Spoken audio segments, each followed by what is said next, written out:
Hey everyone, and welcome back to another video. Today we are going to be talking about the menstrual cycle because I have seen a lot of posts on social media, that's always how my videos start, of coaches talking about how you can hijack your training to suit and to go alongside your cycle. And honestly, I'm not convinced. If anything, I think it actually might be more of a bad thing. And so today we're going to explore the research, see what it says, and then I'm going to give you just some practical tips that I think will help if this is something that interests you. For those of you who are new here, my name is Tilly. I'm a strength and conditioning coach. I have my master's and my bachelor's in sport and exercise science, and I work with young athletes and high performance athletes all the time. So first, let's dive into what the research says. And much to my surprise, I'm not really surprised, there is a huge lack of research on women and people who menstruate in sport and exercise science. And overall, it is pretty inconclusive. Some research will indicate that the menstrual cycle has a clear effect on performance, and then other research will directly contrast that. For example, all athletes have reported symptoms, physical, psychological, and affective, for both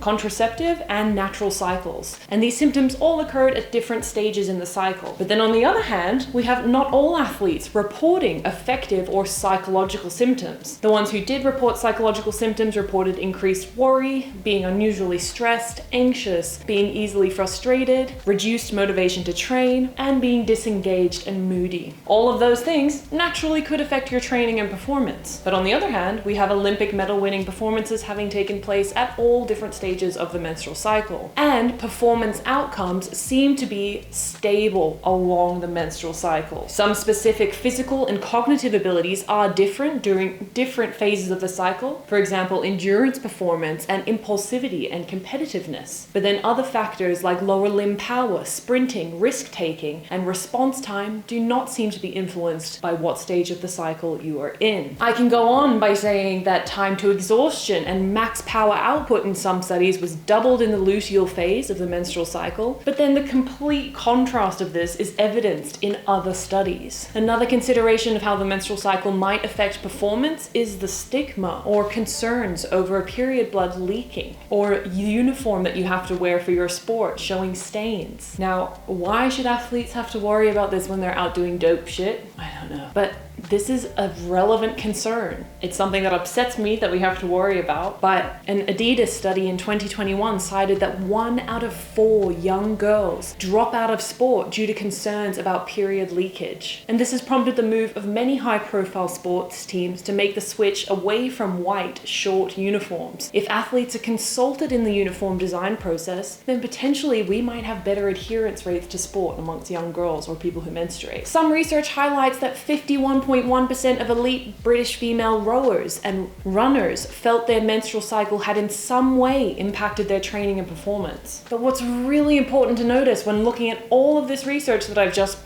bombarded you with is that it's variable. These symptoms are variable from one month to the next, and they're variable between individuals. The inter-individual variation is really high. And what that means is what happens for me during my cycle is going to be different than what happens for you. And because of this, all of the studies and the evidence that I just flashed up or briefly touched on, there is insufficient evidence to warrant systematic implementation of training programs specific to elite female athletes, or rather athletes with a menstrual cycle. And it's because as a coach, I cannot give all athletes the same program. I can't give them the same adjustments based on their cycle, based on what phase they're in, because it just doesn't work like that. Programs should be individual to begin with, but the research is just way too inconclusive. So when I see coaches online talking about how important it is to train with your cycle, I do kind of want to bonk them on the head, because that's just not what we're doing in elite practice. I think for most people, not necessarily high performance people, but for most of us who are going to the gym and just trying to get our best performances done, trying to look and feel our best, worrying about how to maximize your training alongside your menstrual cycle is a little bit like focusing on wearing a seatbelt when you're driving a glass car. There are so many more important things that you need to make sure you're 100% on top of and that you're getting right first, before your menstrual cycle or your hormonal fluctuations even becomes a consideration. But I understand that coming to the conclusion that there's no real conclusion that can be drawn from this is not satisfying. So where does that leave us? And while you might be hearing me having said that I don't think we should train around our menstrual cycle, but Tilly, I have really bad symptoms and I feel like everything is harder for me around my menstrual cycle or at different phases. And to that I say, you are absolutely valid in feeling those things. I'm not trying to discredit that or how you feel at all. I sometimes feel like I have an alien inside me that's trying to stab its way out. And on days like that, I'm fully aware that my training is not going to be at its best. And I'm not going to be performing optimally. But that brings me to the biggest thing I think we can do in terms of training with our menstrual cycle. And that is to track how you feel. It seems simple, and it's because it is. Track everything. Start becoming aware of the patterns in your body. Start noticing if there's a certain week in the month where training feels better or feels worse. When you become aware of these patterns inside your body and you notice when you have dips in energy or motivation, then you can manage the symptoms of your cycle better and you can train and perform to a higher standard. Even if you have an irregular cycle, being informed and noticing the differences in your moods and your energy levels will help you. Having the information and having the self-awareness, I think, is the biggest thing as athletes and coaches that we can do to help work alongside the menstrual cycle. I don't think we should change our training based on where we're at, but if you're having a shit day, have a look at your tracker, notice if it's normal for you to be having a shit day or a low performing day right about here in your cycle. If it is, in that case, you'll know it's not something that you're doing wrong. You'll know it's not your training affecting you. It's not that because you're a terrible athlete and things are not progressing as you want it to, but it's because it gives you a little bit more context. Does that make sense? I think it makes sense. It's the context that's going to help you be gentler with yourself and to help you keep the discipline to keep showing up even when things get hard. And that context is provided by being more in tune with and being aware of how your cycle affects you specifically. That doesn't mean training should change, and that doesn't mean that as a coach we need to change our training. Another issue that I see with all of this, and that I see within the realms of people talking about whether or not we should change our training for our menstrual cycle, is that females in high performance sport are more likely to have a male coach. And therefore, research has questioned whether male coaches are sufficiently prepared enough to respond to individuals when they come with an issue relating to their menstrual cycle. Some athletes might be uncomfortable discussing options or training adaptations with their male coaches in regards to their menstrual cycle. They might not feel comfortable saying, look, I'm having a really heavy bleeding day. I just need to adjust this one exercise. Or can we just shift this around?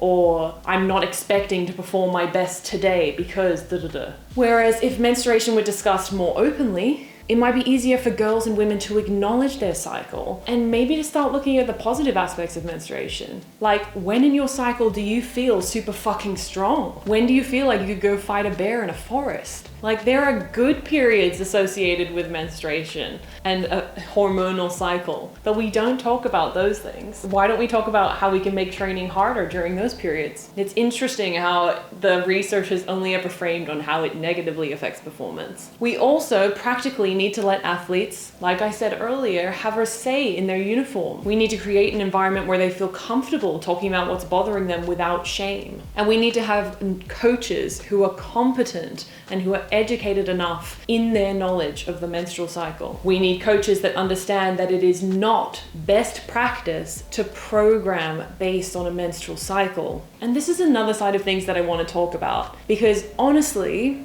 I think to center things in female athletes or athletes who menstruate, to center their performance around a menstrual cycle is an inherently sexist argument. Let me explain why. I think that perpetuating the idea that women and men need different training because of frail ligaments or hysteria that they experience once a month is insane. To say something like that is to say that women's bodies or people who menstruate bodies are not naturally fit for sport. And they are. Women don't magically lose all coordination, strength, and ability to reason with when they menstruate, like I have heard some male coaches online saying. So we need to stop infantilizing them in the research. We need to stop infantilizing them in the weights room. Athletes are not magically at higher risk of injury because they menstruate. It might be because of fatigue associated with energy dips or not managing training appropriately, but it's not inherently because blood comes out of their vagina.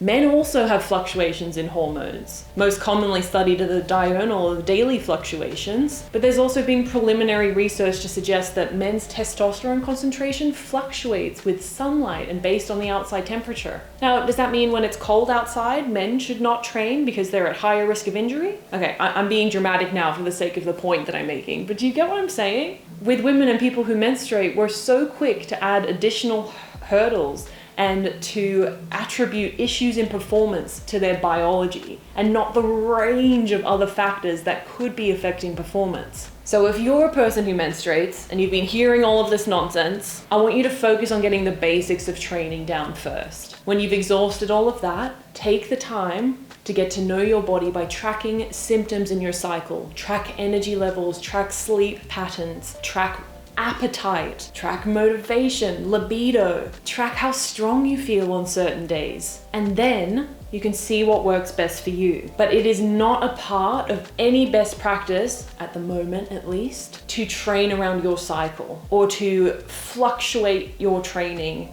based on how you feel. And I know that sounds a bit rough. I'm not a high performance athlete, so I have the liberty of being able to change workouts depending on how I feel. But if you're an athlete, a strength and power athlete, for example, where you have a certain goal, you're trying to hit a certain weight in competition, you still need volume of training. You will have periods of deload with your training to try and help you manage fatigue. And if your cycle is regular, maybe you could coincide your deload weeks with how your cycle is. But unfortunately, we can't change competition dates. So we still have targets that we need to meet. And because the inter-individual variability is so high, it's really hard to set out best practices for everybody. That's just not possible. But at this stage, beyond getting to know for yourself how you feel and how that changes in your cycle, I don't really think it's worth worrying about. Absolutely, more research needs to be done, without a doubt. And I think having this conversation is a really good starting point. But what do you think? Yeah, I haven't really come up with a conclusion there, have I? That's not really a satisfying ending to this video. Do you train differently depending on your cycle? What are your thoughts? I personally don't. My cycle's super irregular, so I have periods of deload about every 4 weeks, and then I just keep training from there. My training is more dependent on chronic pain than it is my cycle. But I also have super mild symptoms generally. So I can understand for somebody with endometriosis, PCOS, or somebody who experiences very intense period pain, that's a massive factor to consider. That is something that you'll need to think about. But that's individual. And we can't say what works for me will work for you, and we can't say what works for you will work for me. So in the research, we're likely not gonna find anything. I don't know. Boring way to finish. No conclusion. Let me know what you think, everybody, and I will speak to you all very soon. Bye.